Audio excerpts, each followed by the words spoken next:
And now here is Dennis Murray. Good day to you. God bless you. Welcome to Shepherd's Chapel. Welcome to this Family Bible Study Hour. Invite you to pull that Bible off the shelf. We're getting ready to have an old-fashioned Bible study here at the chapel. We hope that you'll join us. In our last lecture, we ended up with Solomon, and with a lot of help, I pointed out, finishing the exterior of the temple. And today we'll move to the inside of the temple and what all went into that and how it was decorated, etc. Truly a magnificent house, and rightly so. Solomon, he knows that God himself designed this house. He wrote it with his own hand on David and his father, and David communicated it to Solomon. And the people of Israel are probably rejoicing at this time as well. I mean, you know, when you start a building, you see the foundation go in, and you think, well, that's not going to be very big at all. But then the walls start up, and then you get the roof on, and when the exterior is complete, you start to see what it's really going to look like when it's finished. And I'm sure the people of Israel are rejoicing at this time, because this is a sign to them that no longer, you know, up to this point, the tabernacle was nothing more than a nomadic tent. Now we have something substantial, something permanent, a house for Yahweh forever among the people. And also, that's establishing the covenant, and them as a covenant people, the people of Israel, permanently, if you will. But remember, there were conditions. As they were nearing the completion of the exterior, God sent word to Solomon, and there was a condition in there: if you will walk in my ways and follow my commandments and statutes, I will abide with thee, I'll dwell with the people of Israel.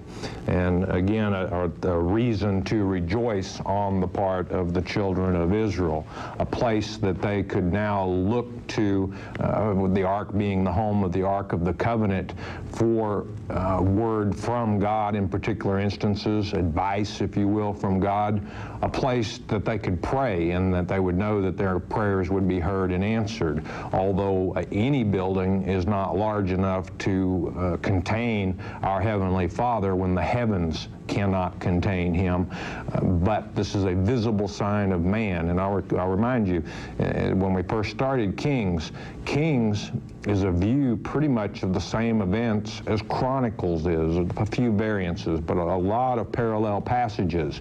But Kings is the view of how things happen through man's eyes, whereas Chronicles a view of what happened through God's eyes. So with that, we're going to ask that word of wisdom in Yeshua Jesus' precious name. Father, we ask you to open eyes, open ears today. In Yeshua Jesus' precious name, we're going to pick it up in 1 Kings chapter 6, verse 15, and it reads, "And he built," this being Solomon, or built, probably better translated, covered, "the walls of the house within with boards of cedar, both the floor of the house and the walls," and this is probably a copyist error here, and beams is probably what is more meant, "of the ceiling. And he covered them on the inside with wood, and covered the floor of the house with planks of fir," or probably better, cypress would probably be more accurate. And so on the inside we have these walls covered in cedar. I couldn't help but think back on David in 1 Chronicles chapter 17. He was sitting in his house of cedars when the Ark of God was out under a tent, a nomadic tent, if you will. And he said, "I'm going to build a house of cedars for God." Well, now we see God receiving a house built with cedar on the inside. And cedar, by the way, for those of you that may not know, is an almost indestructible wood. If you want a fence, for example, that you're going to build outside that is very long-lasting, cedar is what you want to go with. Insects won't attack it, like termites, for example. Moisture, it doesn't have as much of an effect on it as some other types of wood. Verse 16. "And he built 20 cubits on the sides of the house, both the floor and the walls with boards of cedar. He even built them for it within, even for the oracle, even for the most holy place. A little confusing and probably could have been translated much better. What we're talking about here is the Holy of Holies.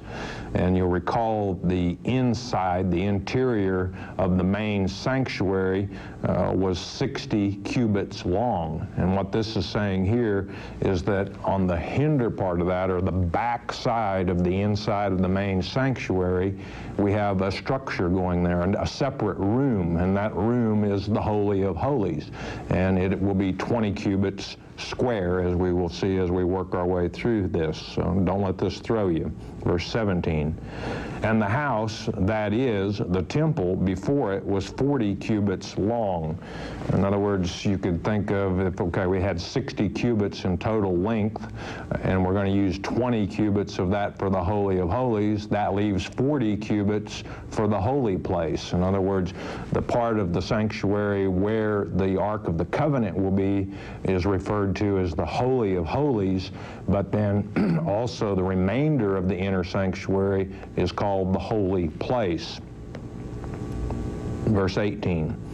And the cedar of the house within, both rooms we're talking about, both the Holy of Holies and the Most Holy, or the holy place, I should say, was carved with knops. Now, these are probably ornamental gourds. It's like a decoration, if you will, but they have a meaning, and we'll cover that one in a little bit. And open flowers being signs of buds, in other words, ongoing life. And what happens when a fruit tree blooms? After the bloom, then we have fruit. And think a little bit spiritual with me here. This is, I think, pointing out, you know, that we're all to bring forth the harvest, and we're also to bring forth the fruits of the Spirit.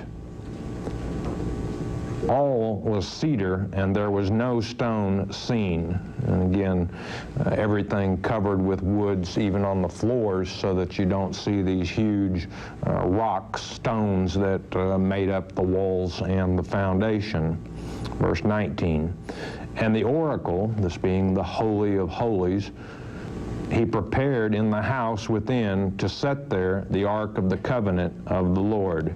So in the back part of the main sanctuary, 20 cubits by 20 cubits by 20 cubits will be the Holy of Holies. Now, this word oracle in the Hebrew is interesting. You might make a note to check it out in your Strong's Concordance. In the Hebrew, it's dibir, which is a form of the word dabar, which means to speak. And the oracle, the Holy of Holies, where the Ark of the Covenant is, it was seen as the place that God would speak to mankind. Therefore, the term oracle is used. Verse 20. And the oracle in the forepart, this actually is the interior of this Holy of Holies, the hinder room that's being discussed here, the Holy of Holies, was 20 cubits in length, and 20 cubits in breadth, and 20 cubits in the height thereof. And he overlaid it with pure gold. This word pure in the Hebrew, it means shut up, as to guard closely. In other words, it's the finest, most expensive, and most pure gold available. And so covered the altar, which was of cedar. And of course, this being the altar of incense that's being talked about here. And the Holy of Holies then formed a perfect cube. And I think the reason that the altar of incense is brought up here is that the position for it was immediately outside of the Holy of Holies, so it's included with it here. And if you're enjoying this study on the temple, I might mention that a very interesting study to do is to compare the Mosaic temple, or the tabernacle, better said, of Exodus 26 and the chapters following it, the Temple of Solomon, which we're covering here, as well as the millennial temple of Ezekiel chapter 41 and the following chapters go into the millennial temple. Well, what about the temple in the eternity? What's it going to look like? Revelation chapter 21 makes it very clear that he looked and there was no temple there, John speaking, who was taken to that time. There was no temple there, for the Lord God Almighty and the Lamb were the temple thereof. I look forward to that day. I hope you do as well. 21. So Solomon overlaid the house within with pure gold, and he made a partition by the chains of gold before the oracle, and he overlaid it with gold. Now, the altar of incense, and of course they burned the incense. That's what carried the prayers of the saints up to Father. And of course it said the altar in verse 20 was covered with cedar. Obviously the interior or the heart of the altar of incense would have had to have been of stone, because cedar, although it's a long-lasting wood, it won't last very long if you put it in contact with fire. Verse 22. And the whole house, reference the Holy of Holies and the holy place, he overlaid with gold until he had finished all the house. Also the whole altar, that being the altar of incense, that was by the oracle, he overlaid with gold. A truly fantastic temple. And you know, it was designed by God, but I can't help but think that, you know, in comparison to what God could have done himself. I mean, he designed it, yes, but what if God had constructed it? You know, how much more beautiful would it be? Does God think a whole lot of pure gold? I don't know. We'll find out someday, I suppose.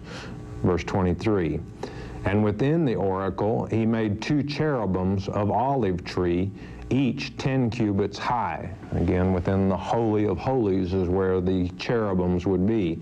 And of course the cherubim, their purpose was to protect the mercy seat, which was directly on top of the Ark of the Covenant. Now this olive tree that's mentioned in verse 23 is thought to be by some scholars an oleaster tree. It's a type of wild olive tree actually, and it is very, very durable. The cherubims, of course, and I just mentioned comparing the Mosaic temple, you might make a note of Exodus chapter 37, verses 7 and 8. The cherubims that Bezaleel, who was the person that was skilled in metals and also wood in making the Ark of the Covenant, he formed the cherubims out of gold, out of solid pieces, and 1 cherubim sat at each end of the mercy seat. And again, the purpose of cherubims is what? It's to protect. Just as God, as it's recorded in Ezekiel chapter 28, when he's talking with Satan, who's referred to as the king of Tyre there, he created Satan to be a covering cherub. That means a protecting cherub over the mercy seat. The only problem is, you see, Satan didn't want to protect the mercy seat. He wanted to sit in the mercy seat himself. That place belongs, of course, to Jesus Christ. Verse 24. And 5 cubits was the one wing of the cherub. And as we started this lecture, we were going to use 24 inches for easy figuring, a cubit being anywhere from 21 to 25 inches, according to Bullinger's estimation, the gentleman that did the scholarly work on the companion Bible. So in this case, one wing would be approximately 10 feet.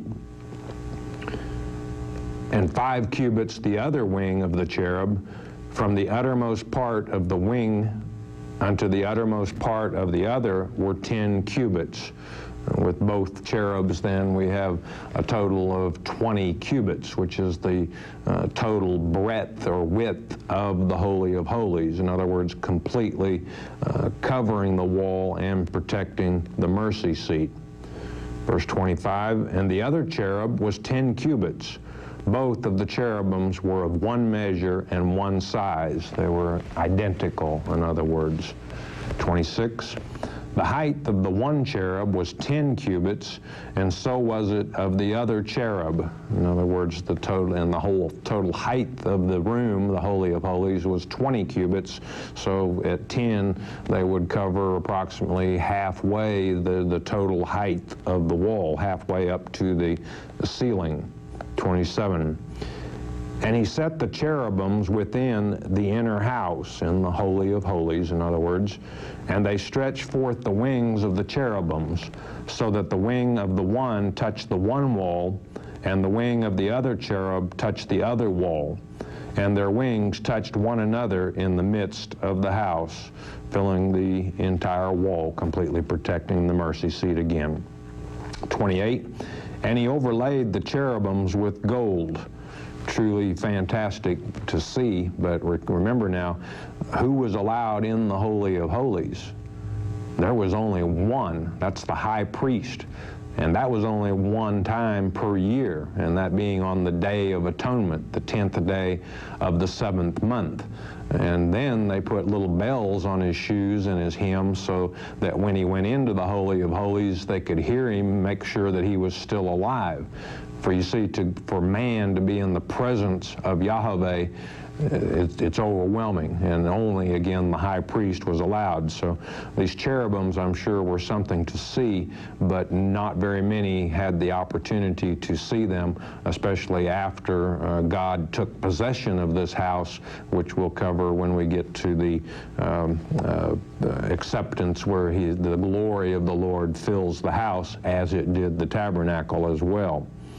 29. And he carved all the walls of the house round about with carved figures of cherubims and palm trees and open flowers within and without, in the Holy of Holies and the holy place as well.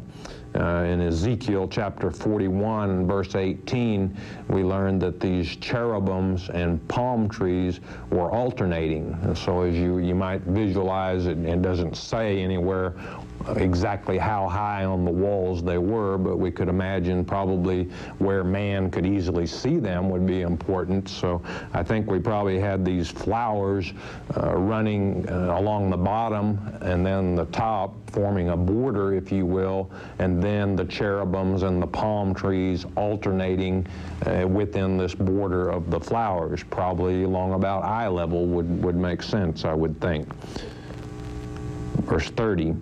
And the floor of the house he overlaid with gold within and without, both the Holy of Holies and the holy place. So we've got the walls covered with cedar and then overlaid with gold. We've got the floors with planks of cypress wood and then covered with gold, a truly magnificent house. And some might be saying, well, you know, it looks like if our congregation were in there, that we'd kind of wear out that gold on the floor, as many of us as there are walking in and out of there all the time. But you see, there weren't a whole lot of people allowed even in the holy place, only the priests. And that, you know, it wasn't all the priests at one time. They served courses, or as teams, if you will, and there were 24 different courses through the year. So there would only be a few priests within the temple at any given time. This is not building a church that the congregation would go into. We're talking about a house for our Heavenly Father. Verse 31. And for the entering of the oracle he made doors, the entrance into the Holy of Holies, of olive tree. The lintel and side post were a fifth part of the wall. And there's a lot of discussion among the various commentators as well as scholars as to what this actually means. I believe that it means that the doorway, along with the side posts and everything that make up the parts of the door into the Holy of Holies, was a fifth of the total breadth of the wall, and that being 20 cubits, so a fifth of that would have been 4 cubits that the door and the hardware that go with the door that made up. Verse 32. The 2 doors also were of olive tree, and he carved upon them carvings of cherubims and palm trees and open flowers, all signs of life and peace. and overlaid them with gold, and spread gold upon the cherubims and upon the palm trees. In 2 Chronicles, a lot of people probably saying, well, what about the veil? You know, we always hear about the veil that separates man from God in the Holy of Holies. And of course, the veil was in the temple as well, as it's written in 2 Chronicles chapter 3, verse 14, the veil made of blue, purple, and crimson, and being made of fine linen. So I think probably the doors to the Holy of Holies were closed most of the time. However, at times such as the Day of Atonement, when the high priest went into the Holy of Holies, obviously the doors had to be opened at that point, and probably the veil then hung inside of that, so that priests that happened to be in the holy place and probably even in the inner court would not be able to see into the Holy of Holies, which very well could have, most likely, would have cost them their life looking into the Holy of Holies. Verse 33, so also made he for the door of the temple post of olive tree, a fourth part of the wall. And again, this being the doors into the main open area, the holy place is what we move to here. So we've got the doors into the Holy of Holies.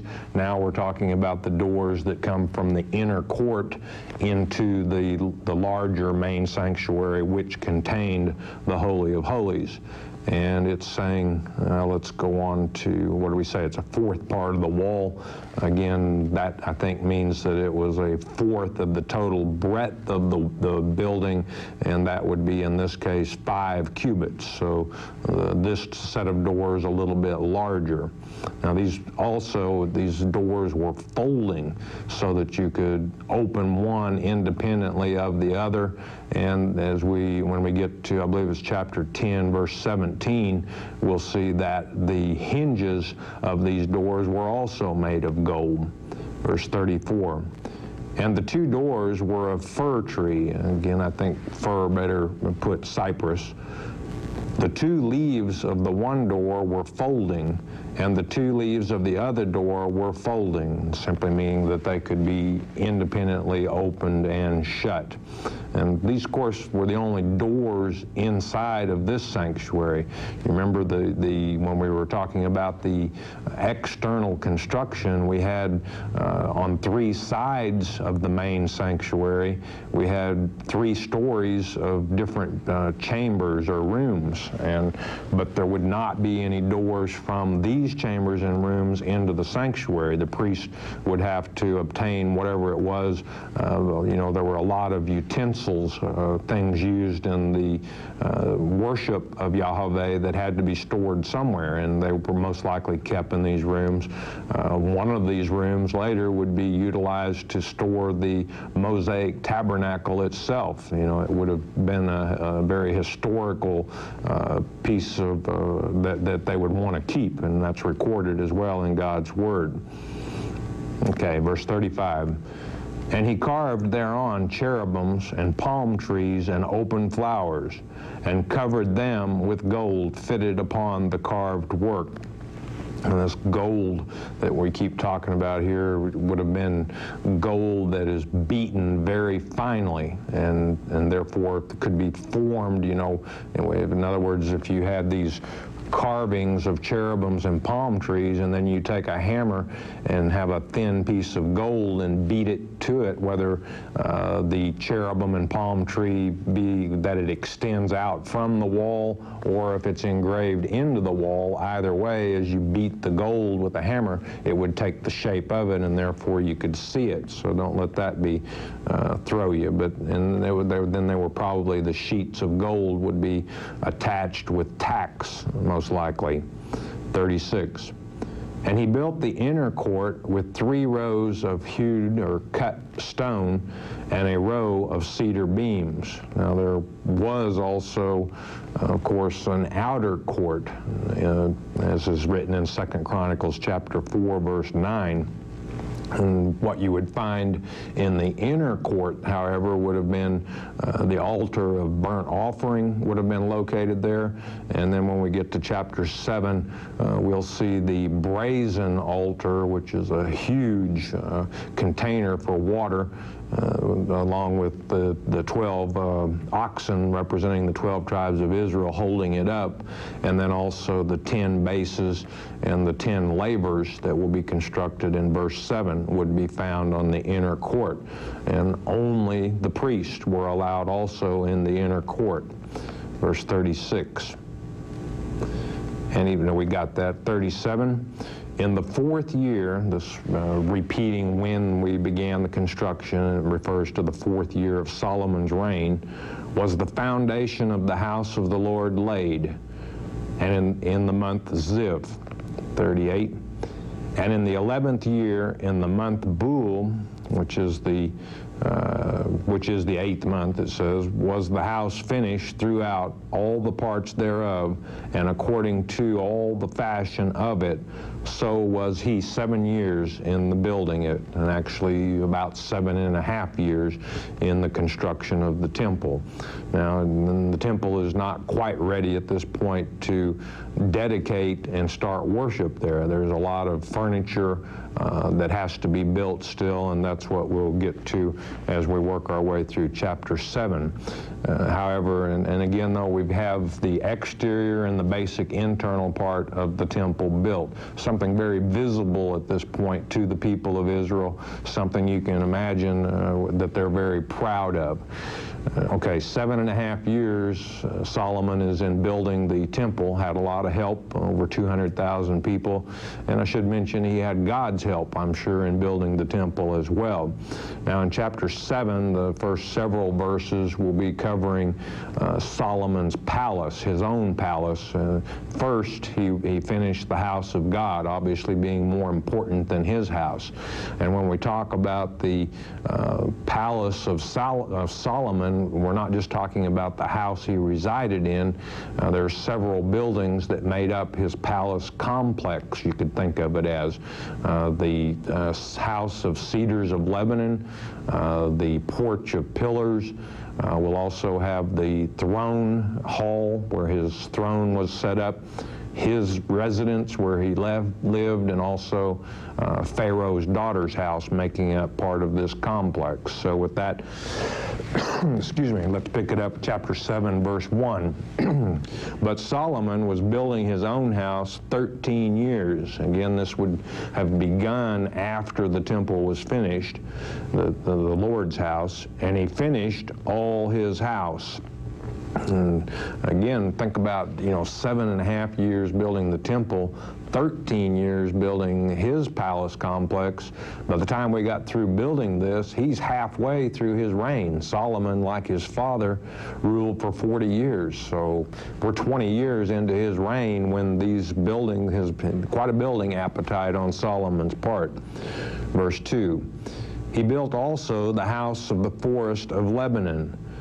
The length thereof was 100 cubits, and the breadth thereof 50 cubits, and the height thereof 30 cubits, upon 4 rows of cedar pillars and cedar beams upon the pillars. And what all this means at the last of this is that it was also 3 stories, is what you can take from all this. It actually larger than the temple of God. A lot of scholars say, well, he built this house kind of as a summer home in Lebanon for us that he could go to in the summer. Not the case at all. The reason it's called the house of the forest of Lebanon was that literally it took a forest of cedars of Lebanon to build the house. And it wasn't just cedar.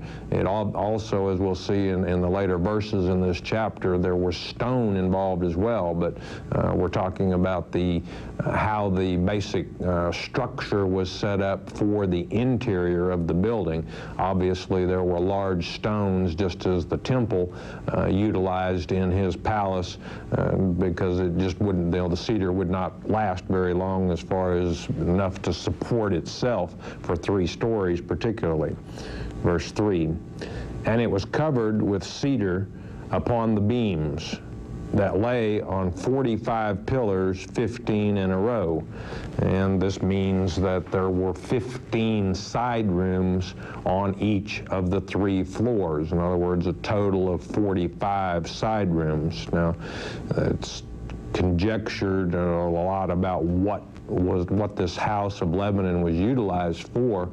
In chapter 10, we'll see that it was utilized somewhat as an arsenal.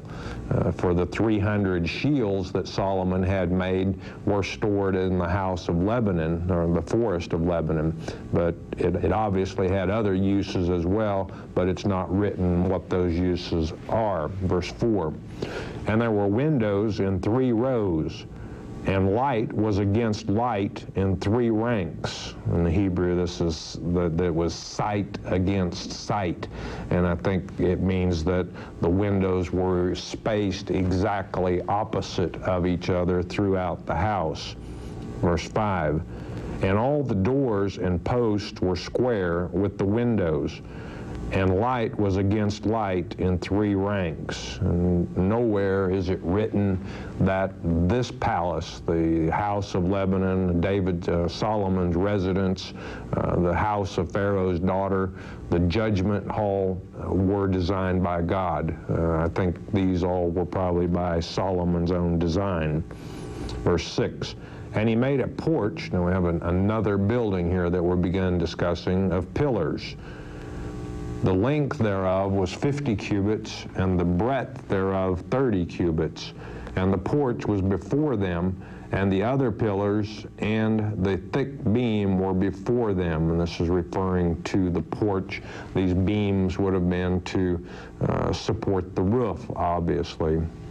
Now, again, this is another building in the king's complex that we've just started talking about, and apparently this was, you could think of it like a portico or a magnificent entrance into the house of cedars of Lebanon, the forest of Lebanon. Verse 7, and here we have another building. Then he made a porch for the throne, more like a hall for the throne, where he might judge, even the porch of judgment. And it was covered with cedar from one side of the floor to the other. Not only utilized for judgment, but this hall would also be utilized by Solomon to greet guests or visitors. And he had quite a throne, as we'll see when we get to chapter 10, verses 18 through 20. And there was no throne on earth like it. It was of ivory made with gold overlay. Verse 8, and his house where he dwelt had another court within the porch. In other words, a private court area. You could think of it like a little garden, perhaps, which was of the like work, like the throne hall, in other words. Solomon made also an house for Pharaoh's daughter, whom he had taken to wife, like unto this porch, and that being the porch of pillars referred to there, which was 50 cubits by 30 cubits.